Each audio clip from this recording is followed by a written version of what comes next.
Let's read. Don't sit there watching the wind. How do you deal with the wind? Do your work. Don't stare at the clouds. Get on with your life. You know what has happened to me before?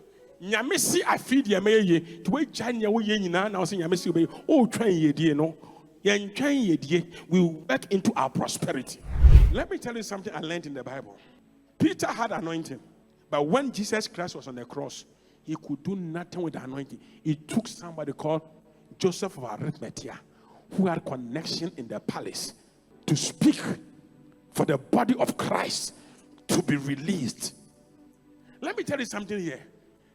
The world does not fear a Christian who doesn't work with power, because the kingdom of God is not in words, but it's in the demonstration of power.